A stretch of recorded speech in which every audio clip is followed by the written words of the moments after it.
أعوذ بالله من الشيطان الرجيم. بسم الله الرحمن الرحيم. قل أعوذ برب الناس ملك الناس إله الناس من شر الوسواس الخناس الذي يوسوس في صدور الناس من الجنة والناس.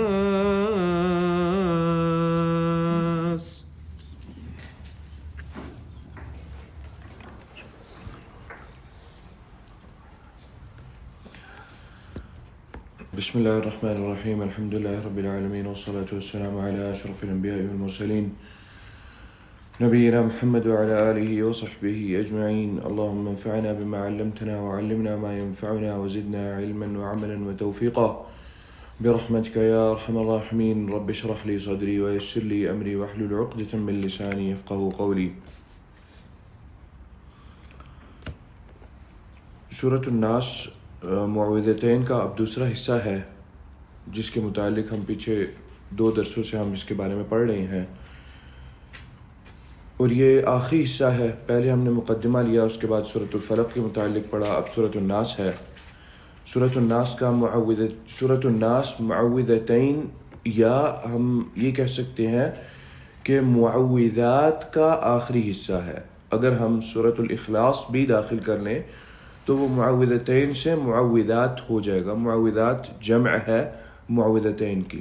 معوذتین تثنیہ ہے کہ پناہ مانگنے، وہ 2 صورتیں جن سے پناہ مانگی جاتی ہے. جو لفظ اعوذ جو لفظ ہے، جو میں جس کا معنی یہ بنتا ہے میں پناہ مانگتا ہوں، اسی سے معوذتین لفظ نکلا ہے، یا معوذات کا لفظ اسی کی جمع ہے. آگے پھر وہ فعل ہے اور یہ اسم ہے. ان دونوں میں ڈفرنس بس اتنا ہے کہ یہ وہ اعوذ فعل ہے اور معوذتین یا معوذات اسم ہے. معوذات کا اب آخری حصہ یہ ہے جس کے اندر سورۃ الناس ہے. سورۃ الناس کے اندر جیسے کہ ہم نے بتایا کہ یہ پوری 11 آیات ہے. سورۃ الفلق اور سورۃ الناس کو اگر ہم ملا لیں ساتھ تو یہ دونوں صورتیں 11 آیات بنتی ہیں. نبی اکرم صلی اللہ علیہ وسلم پر لبید بن عاصم کا جو جادو تھا، اس میں اس نے جادو کرتے ہوئے 11 گریں باندھی تھیں، 11 نوٹس تھیں، اور آپ صلی اللہ علیہ وسلم نے ہر گرہ کو کھولتے ہوئے ایک ایک آیت پڑھی. ہر آیت کا مختلف معانی رہا. جیسے سورۃ الفلق کے اندر مختلف چیزیں ہیں اور سورۃ الناس کے اندر مختلف چیزیں ہیں جن سے نبی اکرم صلی اللہ علیہ وسلم کو پناہ مانگنا سکھایا اللہ تعالیٰ نے. سورۃ الناس کی جو شروعات ہے وہ اللہ تعالیٰ کی 3 صفات سے شروع ہوتی ہے، اور جو یہ بات اس کی طرف اشارہ یہ ہے، یا یہ 3 صفات بیان کرنا اللہ تعالیٰ کا، وہ اشارہ اس چیز کی طرف ہے کہ جس ذات سے ہم پناہ مانگ رہے ہیں یا حاصل کر رہے ہیں، جس ذات کی پناہ ہم حاصل کر رہے ہیں، اس ذات کے اندر یہ صفات ہونا ضروری ہیں، یا یہ ان صفات کی حامل وہ ذات ہو جس ذات کو ہم قابل سمجھتے ہیں کہ ہم اس کی پناہ حاصل کریں یا اس کی پناہ میں ہم آئیں. دوسرے شرور سے، دوسری پریشانیوں سے، دوسرے مصائب سے، جس طرح کے بھی مصائب ہیں، ان سے حفاظت میں آنا ہے تو جس ذات کی حفاظت میں آنا ہے اس کی یہ صفات ہونی چاہیے. یہ 3 صفات اس کے اندر ضروری ہیں. وہ پہلی 3 آیات ہیں اس سورت کی. ہم شروع کرتے ہیں. نبی اکرم صلی اللہ علیہ وسلم کو اللہ تعالیٰ حکم دے رہے ہیں. پیچھے ایک سورت رہی، اس کی بھی ابتدا قل سے شروع ہوئی. قل کہیے، اللہ کے نبی صلی اللہ علیہ وسلم سے کہا جا رہا تھا. اب یہاں پر بھی اللہ کے نبی صلی اللہ علیہ وسلم سے کہا جا رہا ہے قل کہیے اعوذ برب الناس، اعوذ میں پناہ مانگتا ہوں یا میں پناہ میں آتا ہوں. کس کی پناہ میں آتا ہوں؟ برب الناس، جو کہ لوگوں کا رب ہے. یہاں پر ایک تو یہ بات ہے کہ عقیدہ توحید کو پختہ کیا گیا، اور مطلب اس میں یہ بھی ہوگا کہ اگر ہم یہ چاہتے ہیں کہ اس طرح کی حسی چیزوں سے اللہ تعالی ہماری حفاظت فرمائے، یا اس طرح کی جو پریشانیاں ہیں اللہ تعالی ہماری حفاظت فرمائے، تو ہمارا عقیدہ توحید سب سے پہلے پختہ ہونا چاہیے. ہمارے عقیدہ توحید کے اندر اگر کوئی لچک ہو، اللہ تعالیٰ کی حفاظت ہمیں اس طرح نہیں ملے گی. اور وہ صرف اس طرح کی پریشانیوں سے حفاظت کی بات نہیں ہے، بلکہ جو ہماری ویسے پریشانیاں ہیں، ان چیزوں سے ہٹ کے جو پریشانیاں ہیں، جنات، جادو، نظر، ان چیزوں سے ہٹ کے جو پریشانیاں ہیں، کیونکہ عام طور پہ سورۃ الناس یا معوذات تینوں جو ہیں، اخلاص اور فلق اور ناس، ان کو پڑھا اس وجہ سے جاتا ہے کہ میں نے اپنی حفاظت کرنی ہے اس طرح کی چیزوں سے جو کہ غیر محسوس چیزیں ہیں، جن کا اثر ایک مختلف انداز سے ہوتا ہے. لیکن حقیقت یہ ہے کہ معوذات کو ہم جو محسوس چیزیں ہیں، جو فزیکل پریشانیاں ہیں، ان کے لیے بھی استعمال کر سکتے ہیں. جو ویسے انسان کو پریشانیاں آتی ہیں ان کے لیے بھی، ان سے بھی حفاظت کے لیے معوذات کو پڑھا جا سکتا ہے. اس میں کوئی ایسی حرج کی بات نہیں ہے. تو نبی اکرم صلی اللہ علیہ وسلم کو اللہ تعالیٰ نے حکم دے کر رب ہونے کے متعلق یہ بات بتائی کہ جس کی پناہ میں آنا ہے، جس ذات کی پناہ میں آنا ہے، وہ ذات رب ہونے کے قابل ہو، اور وہ صرف اللہ تعالیٰ کی ذات ہے. یہاں پر وہی ہے کہ مشرکین کے لیے اللہ تعالیٰ نے اس آیت کے اندر ایک تقابل چھوڑ دیا کہ بھئی ٹھیک ہے، آپ لوگ تقابل کریں، آپ لوگ کمپیئر کریں، دیکھیں کہ کون رب ہونے کی قابلیت رکھتا ہے. اور رب کا ذکر اللہ تعالیٰ نے پہلے کیوں کر دیا؟ کیونکہ عرب کے اندر یہ بات معروف تھی، اور اللہ تعالیٰ نے مختلف مقامات پر قرآن کے اندر بار بار دہرائی یہ بات. وَلَئِن سَأَلْتَهُم مَّن خَلَقَ السَّمَاوَاتِ وَالْأَرْضِ وَسَخَّرَ الشَّمْسَ وَالْقَمَرَ لَيَقُولُنَّ اللَّهُ. اگر آپ ان سے پوچھیں گے، اللہ کے نبی صلی اللہ علیہ وسلم کو اللہ تعالیٰ نے خود مخاطب کر کے یہ بات کہی کہ اے اللہ کے نبی، آپ اگر ان سے پوچھیں گے کہ کس نے یہ ساری کائنات پیدا کی، سورج ہے، چاند ہے، اور وہ اپنے ایک اپنے خاص راستے میں چل رہے ہیں، یہ سارا کس نے کیا؟ لَيَقُولُنَّ اللَّهُ. تو وہ ضرور یہ کہیں گے کہ اللہ نے ہی یہ کیا. تو اس لیے سب سے پہلے اس بات کا ذکر کر دیا سورۃ الناس کے اندر، جس کا کہہ لیں کہ سارے عرب کے اندر اس عقیدے پر سب کو یقین تھا. تو جائیں دیکھ لیں کہ کوئی اور رب ہو سکتا ہے، کوئی اور جس کو ہم پروردگار کہتے ہیں، کوئی اور پروردگار ہو سکتا ہے جو پیدا کرنے والا ہو، جس کے ہاتھ میں سارے معاملات ہوں، جو انسانوں کے معاملات کو دیکھ سکے. کوئی ایسی ذات ہے؟ مشرکین کے مطابق بھی ایسی ذات کوئی نہیں تھی. یہ توحید ربوبیت رہا. توحید ربوبیت سورۃ الناس کی پہلی 2 آیات کے اندر ہے، اور تیسری آیت کے اندر توحید الوہیت ہے. اللہ تعالیٰ نے الہ ہونے کے متعلق تیسری آیت کے اندر ذکر کیا، ارشاد فرمایا کہ الہ، ہم ایسی ذات پر بھی ہم یقین رکھیں گے، یا ہمارا ایسی ذات پر یقین ہے یا پناہ مانگنی ہے ہم نے، تو وہ ایسی ذات ہے جو کہ الہ ہے، جو کہ عبادت کے قابل ہے، جس کو ہم معبود کہیں گے، ایسی ذات ہے. سو قل اعوذ برب الناس، میں پناہ میں آتا ہوں، اس ذات کی پناہ میں آتا ہوں جو کہ لوگوں کا رب ہے، ناس کا، انسانوں کا جو رب ہے، جس نے ان کو پیدا کیا، جس نے ان کے سارے معاملات دیکھے. یہاں پر کفار کے نزدیک بھی یہ ایک ہی ذات تھی، تو بہت واضح ہو گیا معاملہ. اس کے بعد فرماتے ہیں اللہ تعالیٰ نے ارشاد فرمایا مالک الناس، جو کہ مالک ہے لوگوں کا، لوگوں کے تمام معاملات کا. اور مالک ہونا، پھر وہ سورہ فاتحہ والی بھی بات اس کے اندر آ جاتی ہے کہ مالک یوم الدین، وہ اس روز کا بھی پھر مالک ہے. مالک ہونے کے اندر پھر تمام چیزیں آ جاتی ہیں. یہ مالک ہونا بھی توحید ربوبیت کے اندر آتی ہے چیز. اللہ تعالیٰ کا خالق ہونا، اللہ تعالیٰ کا مالک ہونا، اللہ تعالیٰ کا لوگوں کے معاملات کو دیکھنا، ان کے معاملات کو چلانا، یہ تمام چیزیں رب کے اندر آتی ہیں یا توحید ربوبیت کے اندر آتی ہیں. تو وہ ایسی ذات ہے جو انسان کی مالک ہے. اس کو پتہ ہے کہ کون سے شخص کے کون سے شر سے کس آدمی کو نقصان پہنچ سکتا ہے.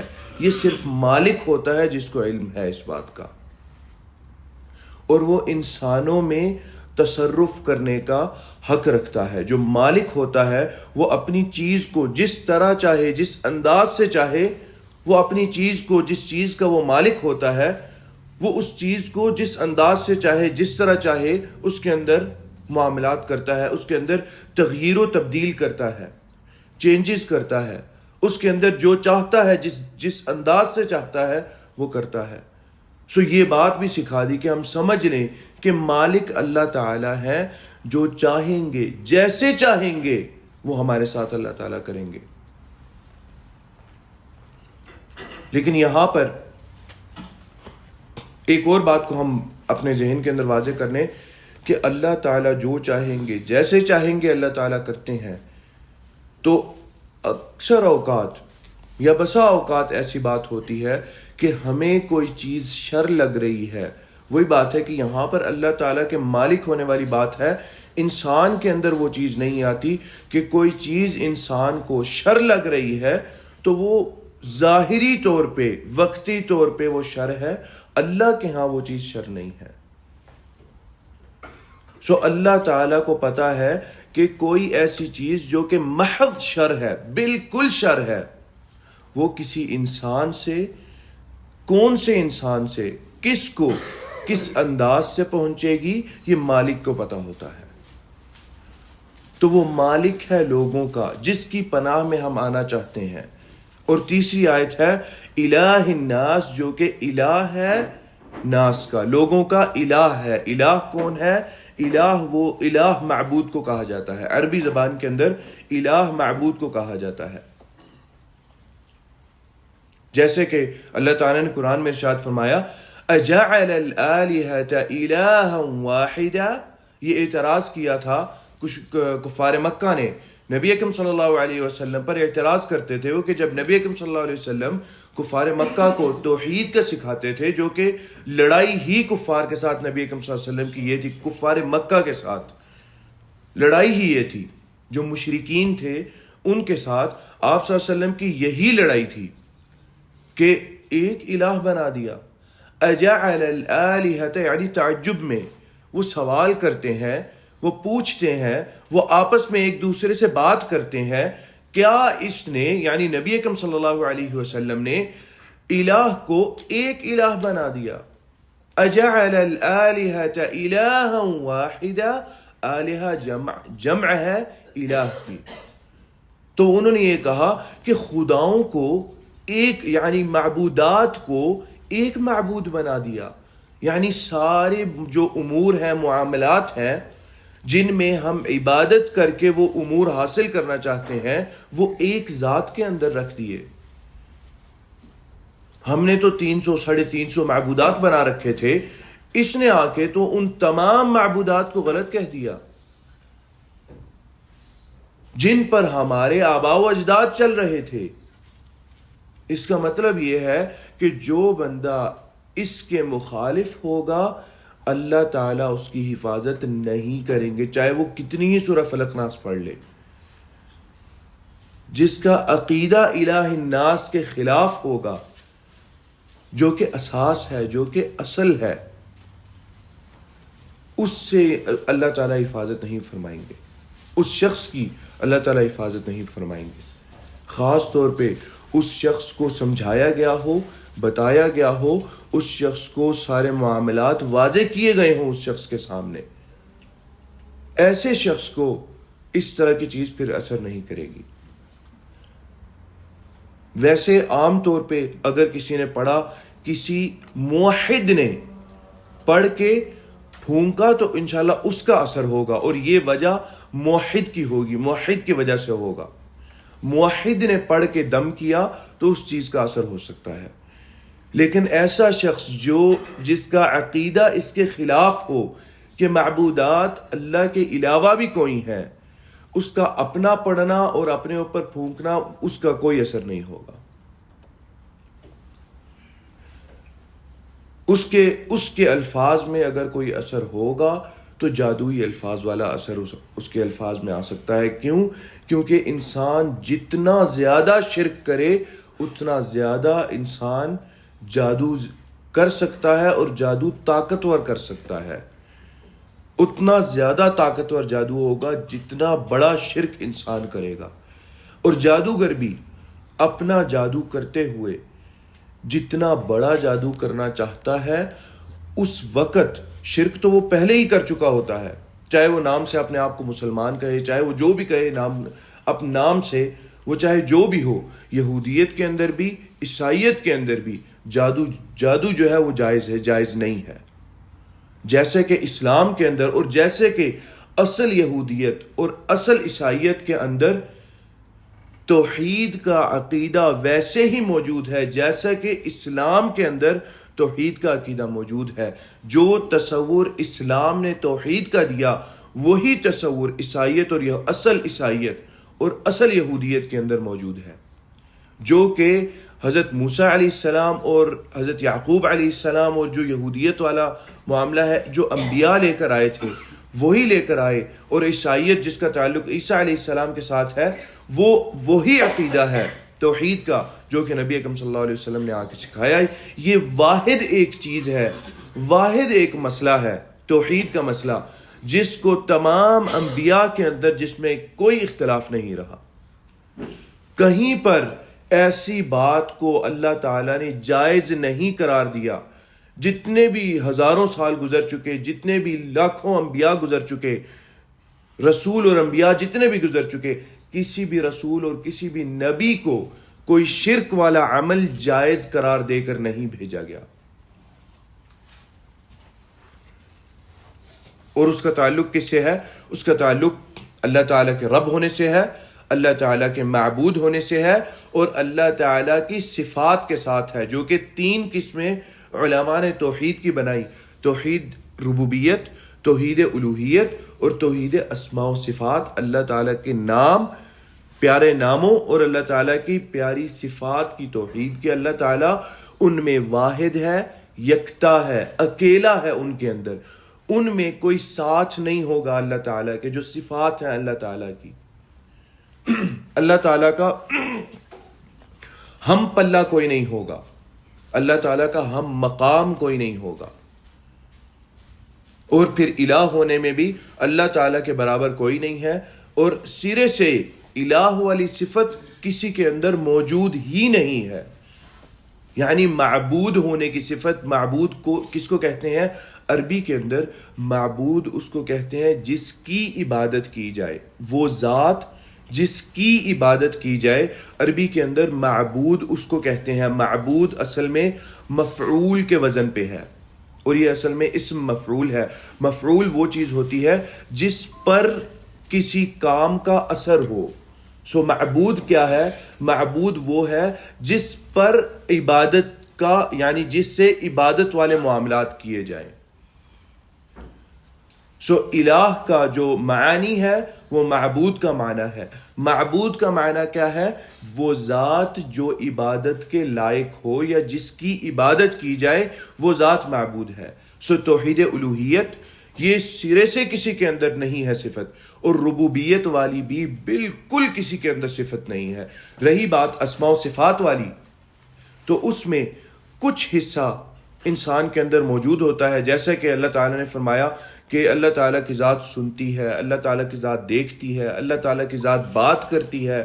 وَكَلَّمَ اللَّهُ مُوسَى تَكْلِيمًا، اللہ تعالیٰ نے بات کی موسیٰ علیہ السلام سے۔ نبی اکرم صلی اللہ علیہ وسلم فرماتے ہیں کہ جب عُرِجَ بِي إِلَى السَّمَاءِ السَّابِعِ، جب مجھے آسمان کے ساتویں آسمان پر لے کر، اوپر ساتویں آسمان پر لے کر جایا گیا، تو وہاں پر سدرۃ المنتہا تھی، جہاں پر حضرت جبریل علیہ السلام رک گئے۔ نبی اکرم صلی اللہ علیہ وسلم کو کہا جبریل علیہ السلام نے کہ جب آپ صلی اللہ علیہ وسلم آگے بڑھے تو آپ صلی اللہ علیہ وسلم کو ہی صرف اجازت تھی، جبریل علیہ السلام پیچھے رہ گئے، گائیڈ تھے ایک طرح سے جبریل علیہ السلام اس پورے سفر میں نبی اکرم صلی اللہ علیہ وسلم کے۔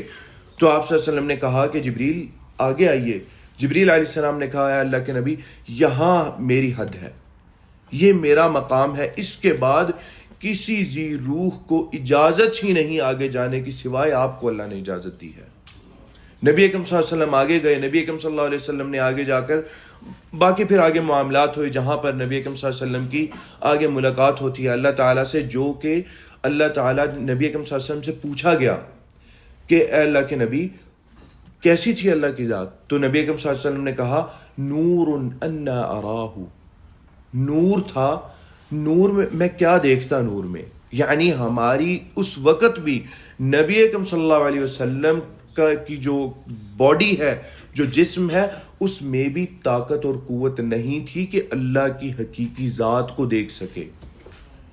سو نور، اس کے بارے میں پھر نبی اکرم صلی اللہ علیہ وسلم نے ارشاد فرمایا کہ نور ایک پردہ ہے جو کہ قیامت کے دن ہٹا دیا جائے گا، اور پھر اللہ تعالیٰ ہماری جو جنت میں لوگ ہوں گے، خاص طور پہ جنت میں، اس کے علاوہ کوئی بھی نہیں، جنت میں جو لوگ ہوں گے، سب سے بڑی نعمت جنت والوں کے لیے، جنت میں جانے کے بعد ان کے مقام، ان کے جتنے بھی درجات ہیں، ان میں بیٹھ جانے کے بعد جس کو جنت والے سب سے بڑی نعمت سمجھیں گے، اس ساری کے اندر بیٹھ جانے کے بعد اللہ تعالیٰ کی رؤیت ہوگی، اور وہ اللہ تعالیٰ کہیں گے کہ یہ سب سے بڑی نعمت ہے تم لوگوں پر، اللہ تعالیٰ کی جنت میں جانے سے بھی بڑی نعمت ہے کہ تم لوگ اللہ تعالیٰ کی ذات کو دیکھ رہے ہو۔ وہاں پر نبی اکرم صلی اللہ علیہ وسلم نے اللہ کی ذات کو نہیں دیکھا، نور تھا، اور وہاں پھر نبی اکرم صلی اللہ علیہ وسلم کی بات ہوئی، اللہ تعالیٰ سے آواز سنی نبی اکرم صلی اللہ علیہ وسلم نے اللہ تعالیٰ کی۔ سو اللہ تعالیٰ کا کلام کرنا، اللہ تعالیٰ کا سننا، اللہ تعالیٰ کا بات کرنا،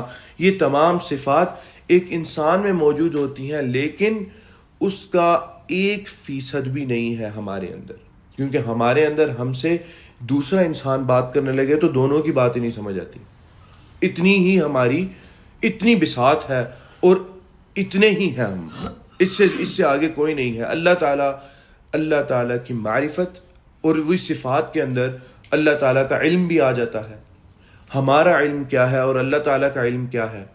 ہمارا علم یہ ہے جو کہ حضرت خضر علیہ السلام نے حضرت موسیٰ علیہ السلام کو واضح کیا تھا، جب حضرت موسیٰ علیہ السلام، اللہ تعالیٰ نے بتایا کہ اے موسیٰ فلانا آدمی ہے جس کے پاس تم سے بھی زیادہ علم ہے۔ حضرت موسیٰ علیہ السلام فوراً علم حاصل کرنے کی وہ اس چاہت میں، تڑپ میں پوچھا کہ یا اللہ وہ کہاں پہ ہے، میں جانا چاہتا ہوں، میں علم حاصل کرنا چاہتا ہوں اس بندے سے۔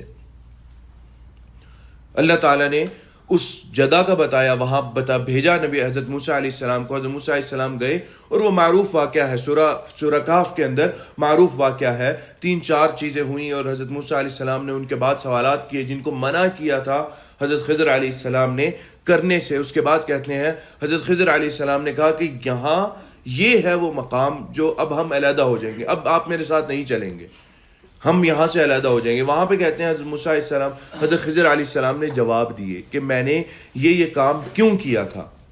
اس کے بعد حضرت خضر علیہ السلام اور حضرت موسیٰ علیہ السلام، حدیث میں آتا ہے، بخاری کی حدیث ہے کہ حضرت خضر علیہ السلام اور حضرت موسیٰ علیہ السلام دونوں بیٹھے ہوئے تھے کہ ایک پرندہ آیا، پرندے نے پانی لیا اپنی چونچ میں، لے کے اڑ گیا۔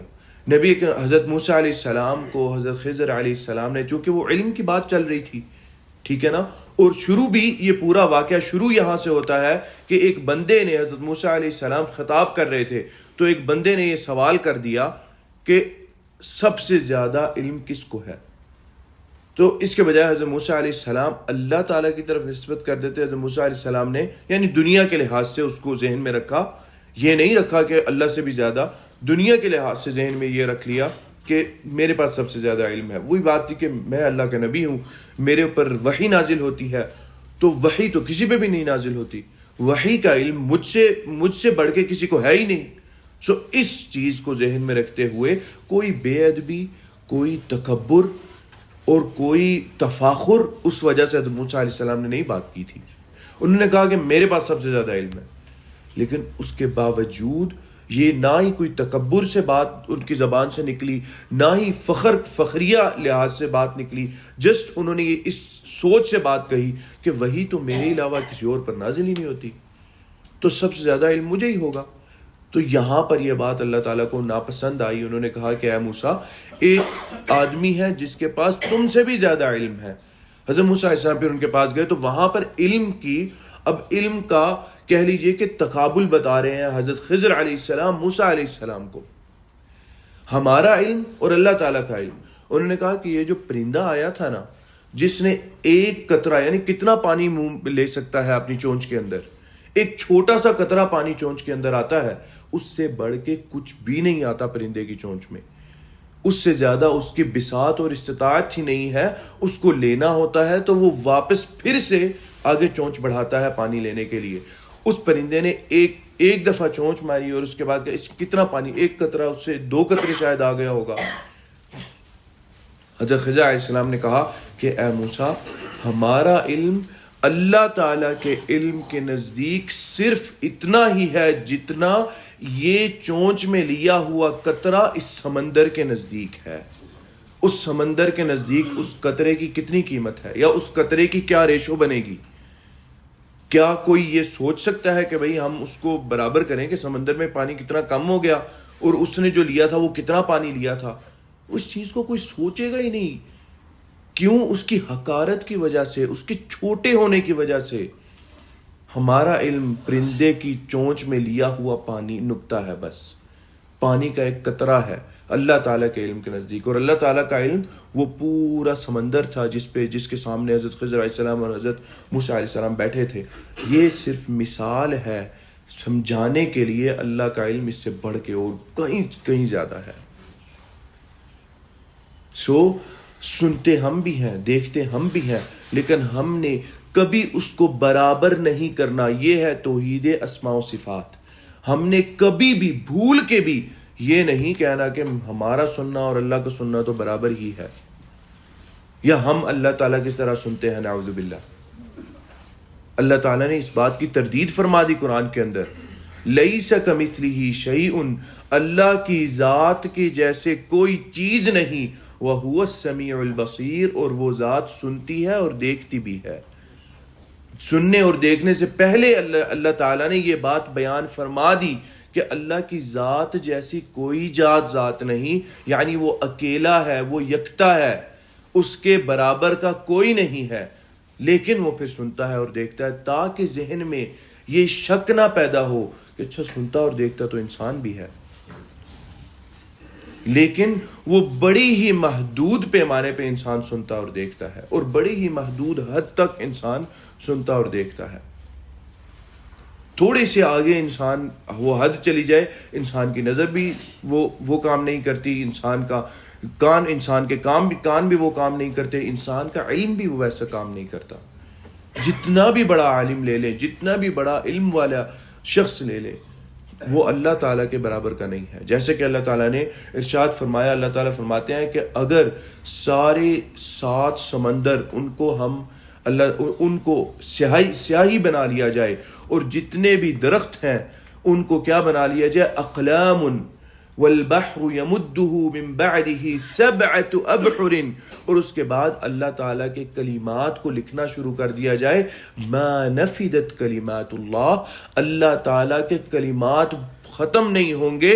وہ 7 سمندروں کی سیاہی اور وہ پورے دنیا کے جو درخت تھے جن کو قلم بنایا گیا تھا وہ ختم ہو جائیں گے، لیکن اللہ تعالیٰ کے نام اور اللہ تعالیٰ کے کلمات یہ ختم نہیں ہوں گے. یہ ہے اللہ تعالیٰ کی توحید اسماء و صفات. پہلی جو 2 چیزیں ہیں، توحید ربوبیت اور الوہیت، ان دونوں کے اندر ذرہ برابر کسی کا بھی حق نہیں ہے. اللہ تعالیٰ نے ہمارا تکبر اور انسان کا فخر اللہ تعالیٰ نے ہمیں سننے کی قابلیت دی، سمجھنے کی قابلیت دی، سونگھنے کی قابلیت دی، دیکھنے کی قابلیت دی. ہم اتنا تکبر کرنا شروع ہو گئے کہ ہم نے یہ سمجھنا شروع کر دیا کہ شاید ہمارے اللہ تعالیٰ کے برابر کے مقام کے لوگ بھی موجود ہیں، نعوذ باللہ. حالانکہ ربوبیت اور الوہیت کے اندر ذرہ برابر اللہ تعالیٰ نے کسی کو حق نہیں دیا، کسی لحاظ سے بھی حق نہیں دیا، چاہے وہ کتنا ہی بڑا کیوں نہ ہو، چاہے وہ نبی ہیں، چاہے وہ رسول ہیں، جو بھی ہیں، ان کو بالکل اس چیز کے اندر کوئی حق نہیں، اللہ تعالیٰ نے نہیں عطا کیا. تکاد السماوات يتفطرن منه وتنشق الارض وتخر الجبال هدا، آسمان پھٹ جائے، زمین جو ہے ریزہ ریزہ ہو جائے، آسمان گر جائے. کس چیز کی وجہ سے؟ ان دعوا للرحمن ولدا، کہ رحمان کے لیے انہوں نے ایک بچہ رکھ دیا، یہ کہہ دیا کہ اس رحمان کا ولد ہے، بیٹا ہے، رحمان کا بیٹا بنا دیا انہوں نے. وما ينبغي للرحمن ان يتخذ ولدا، رحمان کے لائق نہیں کہ وہ بیٹا اپنا لے، اپنے لیے بیٹا لے. وہ اس کے اندر کمیاں آتی ہیں، اس کے اندر انسان یہ چاہتا ہے کہ میری جو آگے لیگیسی ہے، میری حکومت ہے، وہ آگے چلے، تو مجھے اس کے لیے میرا بچہ چاہیے، میری نسل چاہیے مجھے. کیا ہم نے اللہ تعالیٰ کو اتنا گرا دیا صرف اس وجہ سے کہ اللہ تعالیٰ نے ہمیں بھی سننے کی کچھ قابلیت دے دی، دیکھنے کی قابلیت دے دی، سونگھنے کی قابلیت دے دی. ہم نے اللہ کی ذات کے ساتھ یہ ظلم کرنا شروع کر دیا صرف اس ایک جو غلط عقیدہ ہے. اس عقیدے، یہ اتنا بھیانک گناہ ہے کہ اللہ تعالیٰ کے نزدیک پوری کائنات اللہ تعالیٰ ختم کر دیں، لیکن یہ جو ایک اکیلا گناہ ہے، اتنی بڑی کوئی چیز نہیں ہوگی. اللہ تعالیٰ کے ہاں کوئی قیمت ہی نہیں رہے گی. اس پوری کائنات کی قیمت تو ہے ہی نہیں اللہ تعالیٰ کے نزدیک، اس پوری کائنات کی. تو یہ والی صفات جس کے اندر موجود نہیں ہے، تو وہ ذات قابل نہیں ہے کہ ہم اس ذات کی پناہ میں آئیں. وہ شخص ہے، وہ جو بھی ہے، وہ اس کے قابل ہی نہیں ہے کہ ہم اس کی پناہ میں آئیں. اور ربوبیت کا پہلے ذکر کیا اور بعد میں الوہیت کا ذکر کیا. اصل اختلاف تو الوہیت میں تھا کفار کے ساتھ نبی اکرم صلی اللہ علیہ وسلم کا، لیکن ربوبیت وہ چیز ذکر کر دی جس میں کفار کو پہلے ہی یقین تھا، پہلے ہی اس چیز کو وہ مانتے تھے.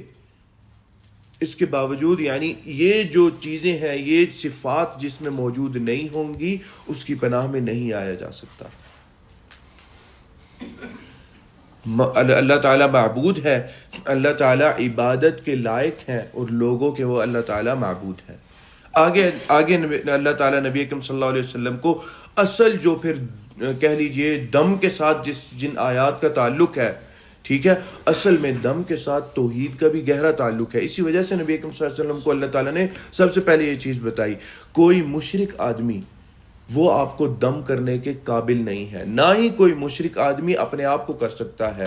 اس کو قرآن کی آیات کا اثر اس کے اوپر ویسے ہوگا ہی نہیں جیسا کہ ایک موحد کا دم کرنے کا اثر ہوگا، یا ایک موحد کا خود قرآن پڑھ کے، قرآن کی آیات کو پڑھ کے اپنے اوپر حفاظت کے لیے دم کر لینا، اس کا اثر ہوگا. دم کیسے کرنا ہے، نبی اکرم صلی اللہ علیہ وسلم نے واضح اس بات کو کیا. حضرت عائشہ رضی اللہ تعالی عنہ فرماتی ہیں کہ نبی اکرم صلی اللہ علیہ وسلم دم کیا کرتے تھے اپنے اوپر معوذتین کو، معوذات کو پڑھ کے، اخلاص، ناس، فلق اور ناس، اخلاص، فلق، ناس پڑھ کے دم کیا کرتے. دم کیسے کرتے؟ اپنے ہاتھ پہ پھونکتے، اس ہاتھ کو چہرے پر لگاتے، یعنی سکن ٹو سکن، اپنی جو آپ صلی اللہ علیہ وسلم کا ہاتھ کی جو چمڑا ہے وہ لگتا آپ صلی اللہ علیہ وسلم کے چہرے پر، اور آپ صلی اللہ علیہ وسلم پھونکتے بھی، اس پہ پھونک کے پھر آپ صلی اللہ علیہ وسلم جہاں تک ہاتھ جاتا. حضرت عائشہ رضی اللہ تعالیٰ عنہ فرماتی ہیں آپ صلی اللہ علیہ وسلم جب مرض الموت میں تھے، آپ صلی اللہ علیہ وسلم معوذات پڑھتے رہے اور پڑھ کے پھونکتے رہے اپنے اوپر، چہرے کے اوپر ہاتھ لگاتے اور اپنے جسم پہ اچھی طرح ہاتھ لگاتے. حضرت عائشہ رضی اللہ تعالیٰ عنہ فرماتی ہیں جب آپ صلی اللہ علیہ وسلم کی بیماری شدید ہو گئی تو یہ کام میں نے کرنا شروع کر دیا آپ صلی اللہ علیہ وسلم کو، لیکن دم کرتے ہوئے حضرت عائشہ پھر اپنے ہاتھ میں نہ پھونکتی، حضرت عائشہ نبی اکرم صلی اللہ علیہ وسلم کے ہاتھ لیتی، اس میں پھونکتی اور آپ صلی اللہ علیہ وسلم کے ہی ہاتھ آپ کے جسم پہ لگاتی، یعنی آپ صلی اللہ علیہ وسلم کے اپنے ہی جسم پہ آپ کے ہاتھ خود پھونک کے ان میں حضرت عائشہ، اور اب پھر برکت کی وجہ سے کہ آپ صلی اللہ علیہ وسلم کے ہاتھوں کا معاملہ میرے ہاتھوں جیسا نہیں ہوگا، اس میں شفا اور برکت ویسی نہیں ہوگی جس طرح اللہ کے نبی صلی اللہ علیہ وسلم کے اپنے ہاتھ میں ہے۔ صحابی کہتے ہیں کہ نبی اکرم صلی اللہ علیہ وسلم مجھے تکلیف تھی، میں نے نبی اکرم صلی اللہ علیہ وسلم کو کہا کہ اللہ کے رسول مجھے تکلیف ہے، آپ صلی اللہ علیہ وسلم نے اپنا دایاں ہاتھ رکھ کے دم کیا، اور یہ سالوں پہلے کی بات تھی۔ کہتے ہیں آپ صلی اللہ علیہ وسلم کی وفات کے بعد کہتے ہیں آج بھی میں اس دائیں ہاتھ کی ٹھنڈک محسوس کرتا ہوں اس جگہ پر جہاں پر اللہ کے نبی صلی اللہ علیہ وسلم نے رکھا تھا اپنا ہاتھ، اور کہتے ہیں آج تک مجھے وہ بیماری واپس نہیں آئی۔ حضرت علی کے بارے میں کہتے ہیں نبی اکرم صلی اللہ علیہ وسلم نے حضرت علی رضی اللہ تعالیٰ عنہ کو خیبر میں حضرت علی رضی اللہ تعالیٰ عنہ کو بلایا، نبی اکرم صلی اللہ علیہ وسلم نے کہا کہ ایک ایسے شخص کو میں جھنڈا پکڑاؤں گا، یحب اللہ ورسولہ ویحبہ اللہ ورسولہ، ایسا شخص جو اللہ اور اس کے رسول سے محبت کرتا ہے اور اللہ اور اس کے رسول اس سے واپس محبت کرتے ہیں، ایسے شخص کو کل جھنڈا پکڑایا جائے گا۔ تو صحابہ کہتے ہیں کہ ہم نے رات بیٹھ کے باتیں کرتے رہے کہ کون ایسا شخص ہوگا، کون ہوگا، فلانا ہوگا، فلانا ہوگا، فلانا ہوگا۔ نبی اکرم صلی اللہ علیہ وسلم فرماتے ہیں کہ صبح صحابی کہتے ہیں آپ صلی اللہ علیہ وسلم نے کہا این علی، علی کہاں پر ہے؟ جواب دیا گیا ہوا یشتکی عینیہ، کہ اللہ کے نبی ان کی آنکھوں میں کوئی مرض، کوئی بیماری آ گئی ہے، تو اس وجہ سے وہ علی تو موجود نہیں ہے، تو ہمارے جو موجود ہیں ان میں سے آپ کو دیکھنا پڑے گا۔ آپ صلی اللہ علیہ وسلم نے کہا کہ بلاؤ علی کو، نبی اکرم صلی اللہ علیہ وسلم نے بلایا، نبی اکرم صلی اللہ علیہ وسلم نے دم کیا، دم کر کے اپنا لعاب نبی اکرم صلی اللہ علیہ وسلم نے حضرت علی کی آنکھوں میں لگایا۔ کہتے ہیں فَبَرِئَ كَأَن لَّمْ يَكُن بِهِ وَجَعٌ، کہتے ہیں وہ اسی وقت آنکھیں میری ٹھیک ہو گئیں ایسے جیسے کہ کوئی بیماری ہی نہیں تھی۔ حضرت علی سے آتا ہے کہ میری آنکھیں اس کے بعد پہلے سے زیادہ اچھی ہو گئیں، پہلے سے زیادہ بہتر ہو گئیں اس کے بعد۔ وہی بات ہے کہ جو کرنے والا بھی ہوتا ہے دم، اس کا تقوی، اس کی اللہ تعالیٰ سے ڈرنا، اس کا اللہ تعالیٰ پر توحید پر اس کا یقین، اس چیز کا بہت زیادہ اثر ہوتا ہے۔ تو اس اصول کو، قاعدے کو اس صورت میں پہلے بتا دیا کہ قاعدہ یہ ہے جو اپنے اوپر دم کر رہا ہے اور جو کسی بندے کو دم کرتا ہے، اس کا اصول اور قاعدہ یہ ہے، سب سے پہلی چیز کہ وہ شخص موحد ہو۔ توحید نہیں ہوگا تو انسان پر یہ چیز عمل نہیں کرے گی۔ جب توحید انسان کی بگڑتی ہے تب انسان پر یہ چیز عمل نہیں کرتی۔ معوذات اور دم کرنا، یہ چیز قرآن کی آیات پڑھ کے اپنے اوپر پھونک لینا، جیسا اللہ کے رسول اپنے ساتھ، حضرت حسن، حضرت حسین اپنے گھر والوں کے ساتھ کرتے تھے، دم کرتے تھے۔ آپ صلی اللہ علیہ وسلم جا کر جو پڑھا آپ صلی اللہ علیہ وسلم نے اذکار میں، شام کو آپ صلی اللہ علیہ وسلم جو پڑھا، جا کے آپ صلی اللہ علیہ وسلم پھونک دیتے، جو گھر پہ بیٹھے ہوتے لوگ ان کو پھونک دیتے نبی اکرم صلی اللہ علیہ وسلم۔ اس چیز کا اثر جب لوگوں کو، جب توحید خراب ہوتی ہے، ان کو کہا جاتا ہے کہ یہ پڑھیں، وہ کہتے ہیں ارے بھائی اس کا تو اثر پتہ نہیں محسوس ہوتا۔ اب بات یہ ہے کہ یہ بات زبان پہ لاتے ہوئے ان کو گھبراہٹ ہوتی ہے کہ یہ تو قرآن ہے، میں قرآن کے بارے میں مسلمانوں کے سامنے یہ بات کہوں گا۔ اب وجہ یہ ہوتی ہے کہ قرآن کا اثر انسان کے اوپر اپنے عقیدہ توحید کے خراب ہونے کی وجہ سے نہیں ہو رہا ہوتا۔ اب انسان نے چونکہ اس طرح کی چیز اسلام نے دی ہے، اس طرح کا روحانی علاج اسلام نے دیا ہے جو کہ نبی اکرم صلی اللہ علیہ وسلم نے بھی سکھایا، تب انسان کیا کرتا ہے؟ پھر انسان غلط راستوں کی طرف چلتا ہے، چونکہ روحانی علاج تو چاہیے۔ حدیث میں آتا ہے اللہ کے نبی نے بھی کیا، میرے اوپر کیوں نہیں ہو رہا روحانی علاج کا اثر؟ اس کو یہ نہیں سمجھ آتی کہ میں اپنا عقیدہ توحید ٹھیک کر لوں تو میرے اس دم کا اثر اپنے آپ میرے اوپر ہونا شروع ہو جائے گا۔ اب وہ پھر تعویذات اور وہ پھر دھاگے باندھنا، وہ ان چیزوں کی طرف جاتے ہیں، اور ان چیزوں کا تعلق جو بھی ہو جائے، انسان جو بھی کہہ لے بھائی میں نے اس کے اندر قرآن کی آیات لکھ کر بند کی ہوئی ہیں، اس کو اندر فلانا کیا ہے، اس کے اندر، اس کو بھی جائز نہیں قرار دیا علماء نے، کیوں؟ کیونکہ اس چیز کا تعلق جنات کے ساتھ پھر ہونا شروع ہو جاتا ہے.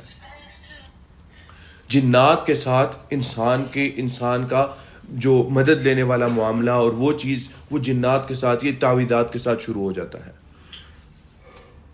اب چونکہ وہ سیدھے راستے سے اثر نہیں ہو رہا تھا اور روحانی علاج تو چاہیے، تو پھر کہیں سے وہ لینا تھا تو وہ اس انداز سے پھر روحانی علاج لیا جاتا ہے. اسی لیے تعویذ کو شرک کا دروازہ کہا جاتا ہے کہ ابتدا شرک کی تعویذات سے ہو جاتی ہے. کیوں؟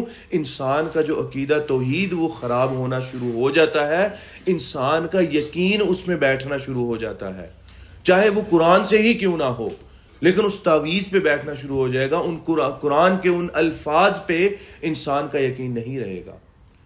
جو الفاظ ان دو جلدوں کے اندر اللہ تعالیٰ نے رکھے، جو الفاظ اللہ کے نبی صلی اللہ علیہ وسلم کے ذریعے ہمیں بتائے، اس کا یقین اس چھوٹے سے بند ہوئی جو پوٹلی سی ہے اس کے اندر ہو جائے گا کہ بھائی میں یہ اتاروں گا تو مجھے نقصان ہوگا. ایک بندہ حرم میں آیا، چونکہ وہ احرام باندھتے ہیں تو دایاں ہاتھ باہر نکلا ہوا تھا، کوئی بڑے صغیر سے ہی تھا آدمی، تو دایاں ہاتھ باہر تھا. ہم لوگ بیٹھے ہوئے تھے، ہم لوگوں نے ایسے ہی، ہم لوگوں میں سے طلباء نے جا کے کہا یار اس سے ذرا بات نہ کریں. اس کے ہاتھ پہ دھاگے بندھے ہوئے تھے، اس کا بچہ تھا، بچے کے ہاتھ پہ بھی دھاگے بندھے تھے، بلکہ بچے کے ہاتھ گلے میں تعویذ تھے. تو ہم نے کہا، بیٹھے ہوئے تھے دوستوں نے بات کی کہ یار اس سے کوئی جا کے بات کرے.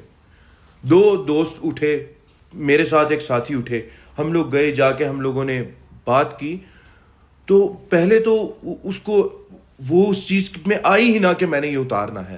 ہم اس کو بولیں کہ اللہ تعالیٰ کے گھر پہ آئے ہیں، اس کی حفاظت نہیں حاصل کرنی، یا یقین ہی نہیں. دیکھیں جب یقین ہی نہیں ہوگا، نبی اکرم صلی اللہ علیہ وسلم نے ارشاد فرمایا حدیث کے اندر کہ اللہ تعالیٰ فرماتے ہیں انا عند ظن عبدی بی، میں اپنے بندے کے ساتھ ویسا ہوں گا جیسا وہ مجھ سے گمان کرے گا. ہم گمان یہ کریں گے کہ نہیں میں مکہ جا رہا ہوں، میں حرم میں جا رہا ہوں، لیکن مجھے ڈر ہے کہ نہیں تعویذ نہیں اتارنا، انہیں نقصان ہو جائے گا کوئی.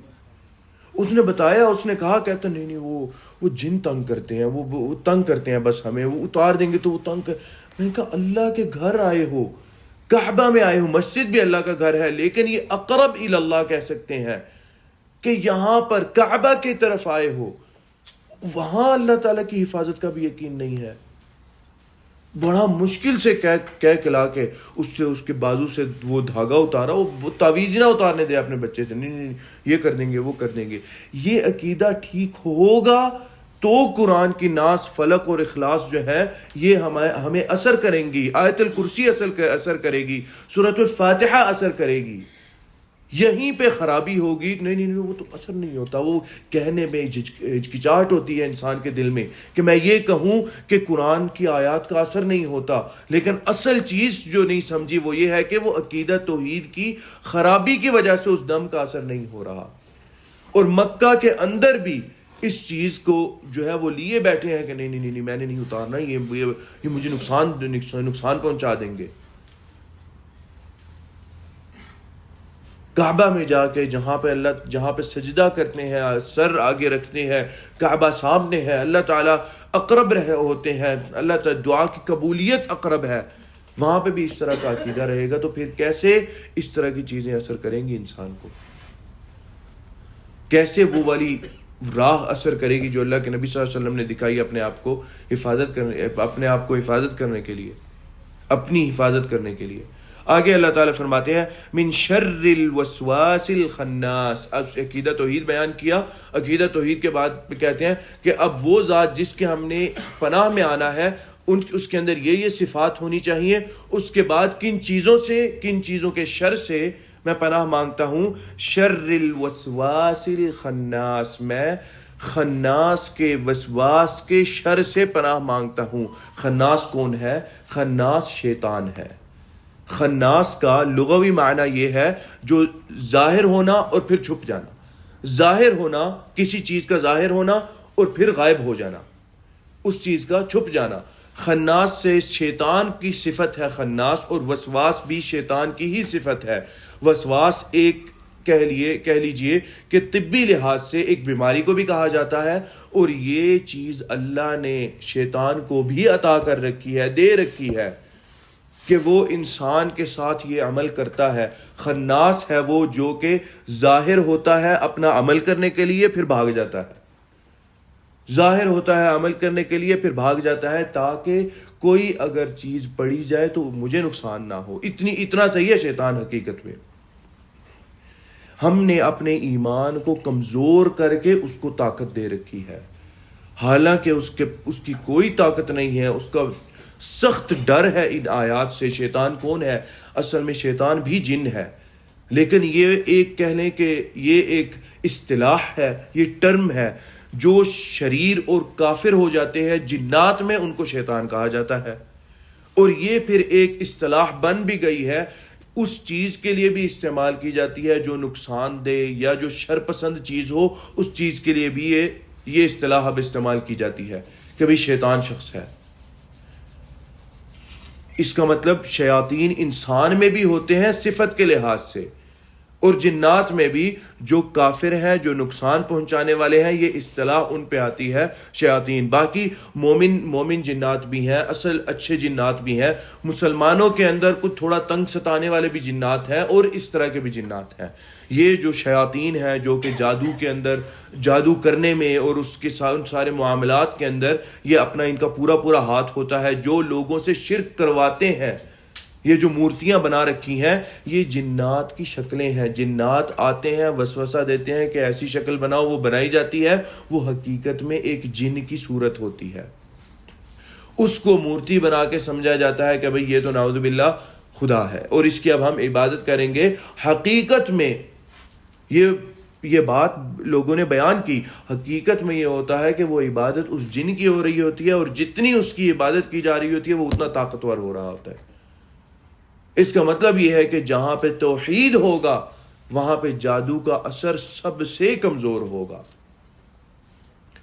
وہ علماء جو علاج کرتے ہیں، جادو کا علاج کرتے ہیں، جو فعلا اچھے طریقے سے جو لوگ سنت پہ چلتے ہوئے جادو کا علاج کرتے ہیں، انہوں نے یہ بات واضح طور پہ کہی کہ بر صغیر میں جو جادو ہوتا ہے اس کی قوت بہت زیادہ ہوتی ہے۔ جو یہاں پہ جادو کیا جاتا ہے وہ بالکل ہی اس کی قوت اس طرح نہیں ہوتی، اور یہ فرق انہی لوگوں کو پتہ چلتا ہے جن کا سامنا وہاں پہ کیے ہوئے جادو کا اور وہاں پہ کیے ہوئی چیزوں کا ہوتا ہے، پھر یہاں پہ ہوتا ہے تو ان کو محسوس ہوتا ہے کہ یہاں پہ تو بڑا کمزور ہے، طاقت ہی نہیں ہے اس کی، کہتے ہیں سخت کمزور ہے۔ اس کی وجہ کیا ہے؟ اس کی وجہ صرف عقیدہ توحید ہے۔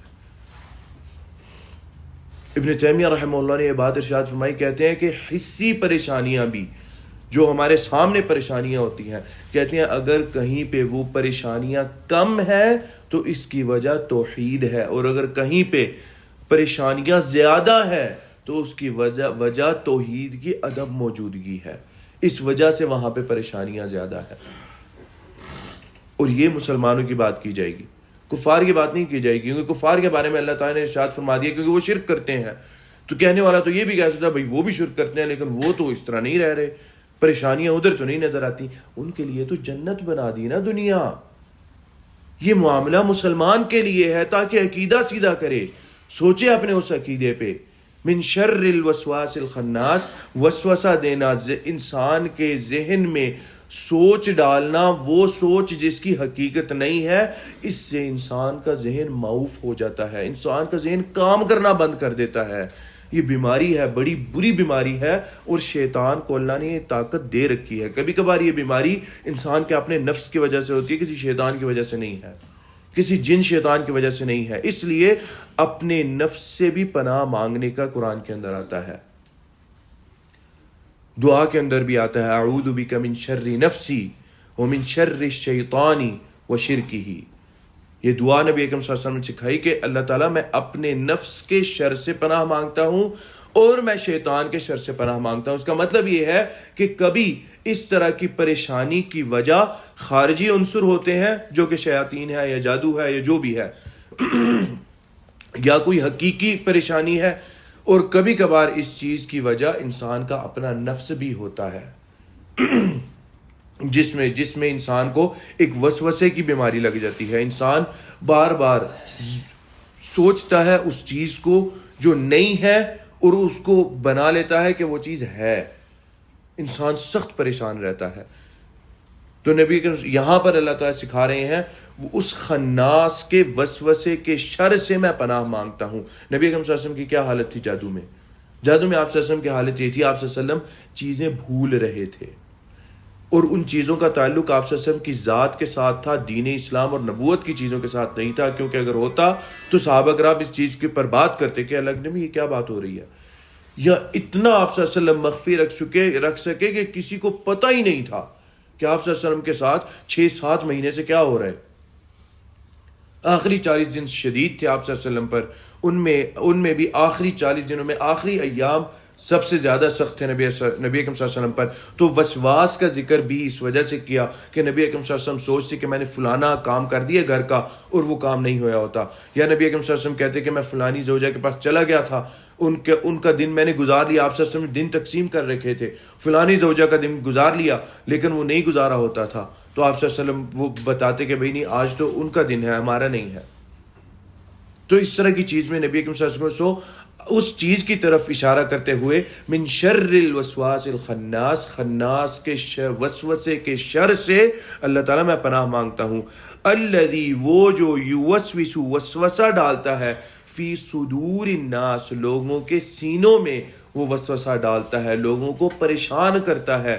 یہ بھی صفت پھر ہوئی, اور یہ وہی بات ہے ہم اس چیز کا انکار نہیں کر سکتے کہ نہیں ایسی بات کوئی جنات شیاطین کے ساتھ نہیں ہے. اللہ تعالیٰ نے ذکر کیا, یہ امتحان کے طور پہ اللہ تعالیٰ نے ان کو یہ طاقت بھی دی گئی ہے ان کو یہ طاقت, اور یہ طاقت اور پھر ہمارے لیے یہ ہے کہ ہم اس امتحان کے اندر کیسے گزرتے ہیں. جو اللہ نے دی ہوئی چیز اس پر عمل کرتے ہیں یا نہیں کرتے. نہیں کریں گے تو وہ پریشانیاں ہمارے سامنے ہوتی ہیں, اور اس وسوسے کی وجہ سے انسان اور کمزور ہوتا ہے اور جنات کو اور موقع ملتا ہے دوسری چیزوں کے اندر انسان کو نقصان پہنچانے کا. اور پھر جیسے میں نے پچھلی دفعہ ہم نے پڑھا کہ انسان کے پھر امور معلق ہونا شروع ہو جاتے ہیں, معاملات رکنا شروع ہو جاتے ہیں. بہت کثرت سے انسان کے معاملات رکنا شروع ہو جاتے ہیں. انسان اس میں کہتا ہے میں دعائیں بھی کرتا ہوں, نظر نہیں آتا کچھ فلانا اور فلانا. اصل میں انسان کی اس چیز کے اندر کمزوری کی وجہ سے انسان کے سارے معاملات خراب ہوئے ہوتے ہیں. انسان اپنے آپ کو طاقتور بنائے ان چیزوں میں طاقتور بنانے کے لیے انسان کا رجحان لایا جائے ان چیزوں کی طرف, شیطان آنے نہیں دیتا. انسان بار بار کہتا ہے نیند آ جاتی ہے, اچھا نہیں ابھی نہیں, اچھا تھکاوٹ ہو رہی ہے. جب بھی پڑھنے لگتے ہیں تو تھکاوٹ ہونے لگتی ہے. یہ واضح اثرات ہیں, یہ واضح علامات ہیں کہ انسان کو کرنا ضروری ہے. یہ وہ دور کیا جا رہا ہے انسان کو تاکہ نہ پڑے اور کمزور ہو, تو اور اس پر جو ہے وہ معاملات کیے جائیں جو بھی جس طرح بھی کرنے ہیں معاملات. تو جیسے ہی انسان ایک دفعہ چھوڑتا ہے کمزور پڑ جاتا ہے, کمزور ہونا شروع ہو جاتا ہے. اس کے شر سے جو لوگوں کے دلوں کے اندر وسوسہ ڈالتا ہے. دلوں کا ذکر یا صدور کا ذکر اس وجہ سے بھی کیا کہ اس کا تعلق لوگوں کے آپس کے رشتوں کے ساتھ بھی ہے. تو رشتوں کے توڑنے کے معاملات میں شیطان کا عمل دخل بڑا قریبی کا عمل دخل ہے, بہت قریب کا عمل دخل ہے. آگے اللہ تعالیٰ نے آخری آیت ہے اس کے اندر اللہ تعالیٰ فرما رہے ہیں من الجنتی والناس. اس کا مطلب یہ ہے کہ شیاطین جن والناس اور لوگ, یعنی وہ شیاطین وسوسہ ڈالنے والے جو کہ خناس جن کی صفت ہے, ظاہر ہوتے ہیں اور پھر چھپ جاتے ہیں, آتے ہیں چلے جاتے ہیں. وہ مستقل انسان کے ساتھ نہیں رہتے تاکہ ان کا جو معاملہ ہے ان کا شر وہ واضح ہو جائے. مستقل رہیں گے تو واضح ہو جائے گا. انسان شیاطین بھی یہی کرتے ہیں, وہ آتے جاتے رہتے ہیں انسان کو تاکہ میرا شر پتہ نہ چلے, میں کیا نقصان دینا چاہ رہا ہوں وہ واضح نہ ہو میرا نقصان. وہ یہ انسان جن شیاطین بھی کرتے ہیں. تو دونوں شیاطین سے پناہ مانگی, من الجنتی جنات میں سے, والناس اور جو ناس لوگوں میں سے شیاطین ہیں ان سے بھی اللہ تعالیٰ پناہ مانگتا ہوں جو لوگوں کے دلوں کے اندر وسوسہ ڈالتے ہیں. مطلب یہ کہ انسان بھی وہ شخص بن سکتا ہے جو لوگوں کے دلوں میں وسوسہ ڈالے, جو لوگوں کے دلوں کو توڑے جو لوگوں کے دلوں کو پریشانیوں میں ڈال دے. صرف توڑنے والی بات نہیں، علیحدہ کرنے والی بات نہیں، بلکہ پریشانی والی بھی بات ہے کہ کوئی کبھی ایسی بات جان کے کوئی انسان کرتا ہے تاکہ اس کو میں پریشان کروں. توڑنا وہ نہ کسی سے ٹوٹے گا، نہ کسی دوست سے دور ہوگا، نہ کسی جان پہچان والے سے، رشتہ دار سے، اس کو کچھ نہیں ہوگا، صرف پریشانی ہوگی. اس کا مقصد یہ ہوتا ہے میں اس کو پریشان کروں بس. پریشان ہوگا تو انسان کا وہ حفاظتی جو انسان کے امور ہیں وہ اپنے آپ نیچے گرتے ہیں. کیوں؟ انسان کسی اور سوچ میں پڑ جاتا ہے. بہت کم لوگ ہیں. اسی لیے جب کوشش یہ کریں کہ پریشان ہوں تو ہمیشہ قرآن کی طرف رجوع کریں، ہمیشہ اللہ کی طرف رجوع کریں. یہ عادت بنا لیں اپنی کہ پریشانی جب ہوگی تو میرا رجوع ہمیشہ اللہ تعالیٰ کی طرف ہوگا. اس سے شیطان کا جو یہ شر ہے وہ ٹوٹ جائے گا. اس کو آپ کے خلاف راستہ ہی نہیں کہیں ملے گا. کبھی اس کو پریشان کیا جاتا ہے، پہلے تو یہ اذکار اور دعائیں اور دم چھوڑتا ہی نہیں ہے اس کو پریشان کرنے کے لیے، تاکہ یہ اذکار کو تھوڑی دیر کے لیے بھولے اور ہم اپنا معاملہ کریں. یہ اس میں بھی اللہ کی طرف رجوع کر لیتا ہے، واپس اللہ کی طرف چلا جاتا ہے، مسجد میں جا کے بیٹھ جاتا ہے. نبی اکرم صلی اللہ علیہ وسلم کو معاملہ، آپ صلی اللہ علیہ وسلم کو پریشانی لاحق ہوتی، آپ صلی اللہ علیہ وسلم فوراً مسجد چلے جاتے. آپ صلی اللہ علیہ وسلم فرماتے ہیں کہ میں کالے بادل آپ صلی اللہ علیہ وسلم جب بھی دیکھتے تو کہتے ہیں آپ صلی اللہ علیہ وسلم کالے بادل آتے تو آپ صلی اللہ علیہ وسلم گھر سے فوراً نکلتے. ایک دفعہ آپ صلی اللہ علیہ وسلم نکلے، کہتے ہیں آپ صلی اللہ علیہ وسلم کی چادر بھی نہیں تھی، اس طرح کندھے پر تھی.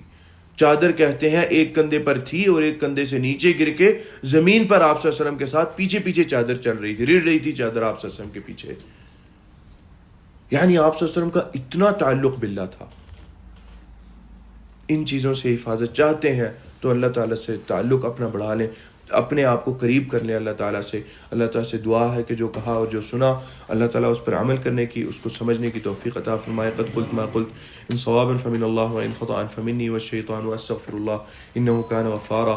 یہ ہمارے ساتھی ہیں، بھائی ہیں، ان کی درخواست ہے کہ اللہ تعالیٰ، ان کے بھائی کی طبیعت خراب ہے تو صحت کے لیے دعا کی درخواست کی ہے کہ اللہ تعالیٰ ان کو صحت عطا کرے. اللہ تعالیٰ مکمل صحت یاب فرمائے تمام مسلمانوں کو اور تمام بیماروں کو. اللہ تعالیٰ مکمل عاجلہ اور کاملہ اللہ تعالیٰ صحت عطا فرمائے. صحت بھی بڑی پریشانی والی بات ہوتی ہے، یہ خراب ہو جائے تو انسان کے دنیا کے امور بڑے مشکل ہونا شروع ہو جاتے ہیں. تو صحت بھی اللہ کی ایک ایسی نعمت ہے جس پہ ہمیں ہر وقت اللہ کا شکر ادا کرنا چاہیے. اور یہ بھی ایک ایسی چیز ہے جس سے شیطان ہمیں دور کرتا ہے، بار بار دور کرتا ہے. وہ تو اللہ کا فضل ہے کہ اللہ تعالیٰ ہمیں بیماریوں سے دور رکھتے ہیں. ورنہ اگر اللہ تعالیٰ بالکل برابر کا معاملہ رکھے نا، یہ شکر کرے گا میں بیماری نہیں دوں گا، یہ شکر نہیں کرے گا میں بیماری دوں گا، ہم سارے بیمار بیٹھے ہوتے شدید سخت ترین بیماریوں کے اندر، نعوذ باللہ. چھوٹی چھوٹی آنے جانے والی بیماریاں یہ تو ہمارے گناہوں کی مغفرت کے لیے چیزیں ہوتی ہیں. تھوڑا سا بخار آ گیا، کھانسی آ گئی، زکام آ گیا، پریشانی ہو گئی، ایک دن کے لیے بستر پہ پڑے اٹھ گئے، یہ بیماری نہیں ہے، یہ ہماری گناہوں کی مغفرت ہے. انشاءاللہ ان کے ذریعے اللہ تعالیٰ ہمارے گناہوں کو معاف فرما دیتے ہیں. بیماری وہ جو مستقل چلنے والی بیماریاں اللہ تعالیٰ اپنی عافیت میں رکھے، جن کا علاج ڈاکٹروں کو بھی نہیں پتہ چل پاتا، یا بیماری ڈائگنوز ہو جاتی ہے، علاج اس کا کر رہے ہوتے ہیں لیکن ہو ہی نہیں رہا ہوتا، اثر ہی نہیں ہو رہا ہوتا. اللہ تعالیٰ سے پناہ مانگنی چاہیے ایسی چیز کہ اللہ تعالیٰ مکمل صحت عطا فرمائے، عاجلہ اور کاملہ اللہ تعالیٰ عطا فرمائے. بسم اللہ الرحمن الرحیم، الحمدللہ رب العالمین، الرحمن الرحیم، مالک یوم الدین، ایاک نعبد و ایاک نستعین، اہدنا الصراط المستقیم، صراط الذین انعمت علیہم غیر المغضوب علیہم ولا الضالین، آمین. اللهم اغفر لنا ما قدمنا وما أخرنا وما أسررنا وما أعلنا وما أنت أعلم به منا، أنت المقدم وأنت المؤخر، لا إله إلا أنت. اللهم اغفر لهم وارحمهم وعافهم واعف عنهم وأكرم نزلهم ووسع مدخلهم واغسلهم بالماء والثلج والبرد ونقهم من الذنوب والخطايا كما ينقى الثوب الأبيض من الدنس. ربنا آتنا في الدنيا حسنة وفي الآخرة حسنة وقنا عذاب النار. رب ارحمهما كما ربياني صغيرا، رب ارحمهما كما ربياني صغيرا، رب ارحمهما كما ربياني صغيرا. اللهم إنك عفو تحب العفو فاعف عنا، اللهم إنك عفو كريم تحب العفو فاعف عنا. ربنا تقبل منا إنك أنت السميع العليم وتب علينا إنك أنت التواب الرحيم. وصل اللهم وسلم على نبينا محمد وعلى آله وصحبه أجمعين.